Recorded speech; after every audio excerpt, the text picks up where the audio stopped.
il est dit dans le credo que Jésus, le Fils unique de Dieu, Jésus est engendré, non pas créé.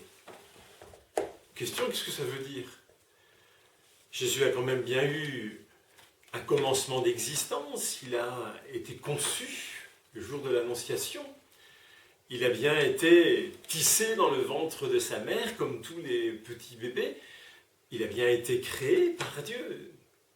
Comment comprendre engendré, non pas créé?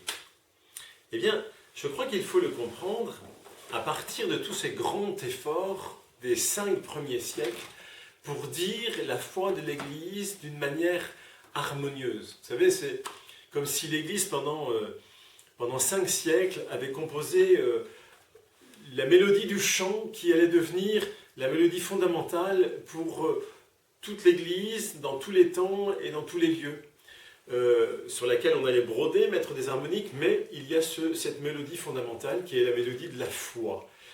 Eh bien, il y a eu, pendant ces 5 siècles, où on a essayé de dire le plus justement possible la foi de l'Église, il y a eu des voix discordantes qui n'ont pas chanté dans la polyphonie de l'Église. Et ces voix discordantes, ce sont ceux que l'on appelle les hérésies. Qu'est-ce que c'est qu'une hérésie? C'est un choix qui est unilatéral et qui n'est pas équilibré par rapport à un autre choix. Dans le cas de ce qu'on appelle la christologie, c'est-à-dire de la théologie du Christ, qu'est-ce que c'est qu'une hérésie? C'est un choix qui ne respecte pas l'équilibre, j'allais dire, entre l'humanité et la divinité de Jésus. Jésus est à la fois vrai homme et vrai Dieu. Dans le cas qui nous occupe, quand on dit engendré, non pas créé, c'est que l'on veut insister sur non pas l'humanité du Christ, parce que c'est évident que ce qui est créé, c'est l'humanité du Christ. Mais là, on parle de sa divinité. Et donc, dans sa divinité, il est engendré.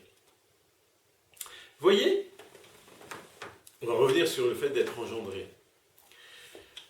Voyez, il y a une première hérésie qui consiste à insister unilatéralement sur l'humanité au point d'en oublier la divinité. C'est notamment l'hérésie de ce qu'on appelait l'adoptianisme.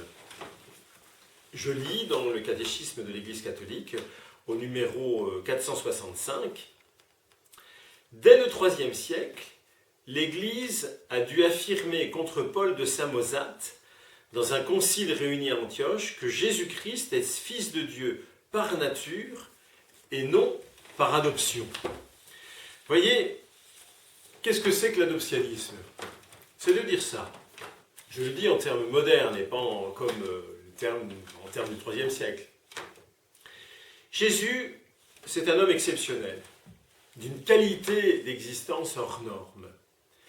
Mais c'est d'abord un homme qui, pendant 30 ans, a vécu une vie cachée à Nazareth, la vie d'un enfant, d'un adolescent, d'un adulte comme un autre. À 30 ans, il a vécu une expérience spirituelle très intense lors de son baptême par son cousin Jean.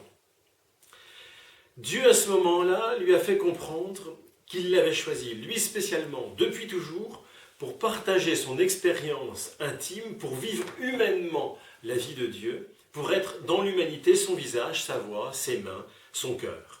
Autrement dit, à son baptême, Dieu a adopté Jésus comme son Fils divin. Vous voyez, quand je dis cela de cette manière, certains, je suis sûr, consonnent avec ce que je viens de dire. Parce que finalement, c'est assez moderne.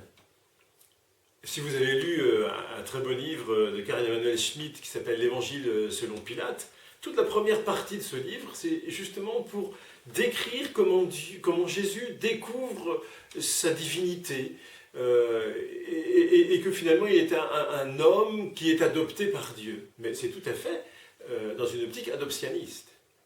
Eh bien ça, c'est une hérésie, parce qu'on oublie que de toute éternité, en fait, il est Dieu.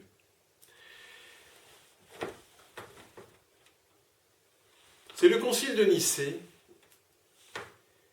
qui a rajouté à engendrer, non pas créer, de même nature que le Père.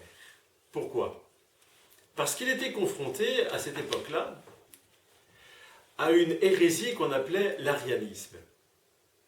Arius, c'est un prêtre qui vivait à Alexandrie, c'était le curé du port, quelqu'un d'extrêmement spirituel, un ascète. Il paraît qu'il avait un caractère pas possible, mais enfin c'était quand même un homme de grande foi.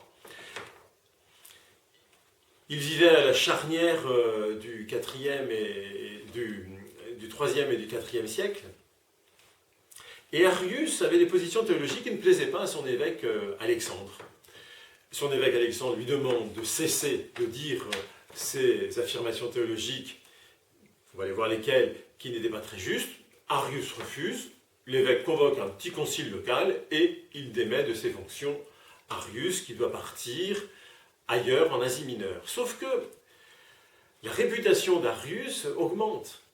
Il devient un peu le chef d'une école de pensée. Et sa réputation augmentant tellement, ça commence à faire tâche, j'allais dire, dans l'Église. Et il y a un certain nombre de gens qui le suivent, si bien que l'on convoque un concile dans la banlieue de Constantinople en 325. Cette banlieue s'appelle Nicée. À ce moment-là, c'était les empereurs qui convoquaient, c'est l'empereur Constantin qui convoque. Et puis, Arius est condamné. Quelles sont les thèses d'Arius? Dans sa conception grecque, Dieu, c'est l'inengendré, agenetos. C'est l'inengendré, il ne peut pas être engendré. Et il ne peut pas avoir de fils. Arius conçoit la génération, j'allais dire, sous le modèle physique. Un peu comme aujourd'hui les musulmans, qui ne peuvent pas considérer que Dieu soit père parce qu'il ne peut pas engendrer. Parce que l'engendrement, c'est l'engendrement physique.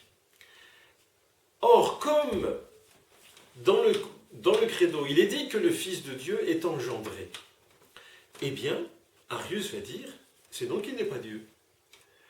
Parce que s'il était Dieu, il serait inengendré. Il serait Dieu de toute éternité.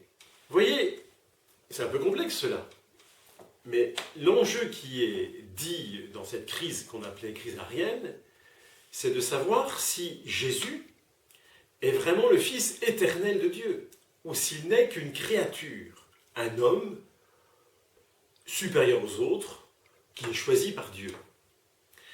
Eh bien, le concile de Nicée va rajouter cette petite expression, non pas créé, c'est pas une créature, mais il est de la même substance que Dieu. Et il ne va pas dire mais, il va dire c'est-à-dire de la même substance que Dieu, ce que nous avons traduit de la même nature que le Père.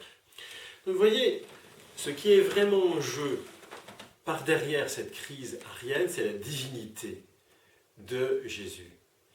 Il est vrai Dieu, né du vrai Dieu, engendré, non pas créé, de la même substance que le Père.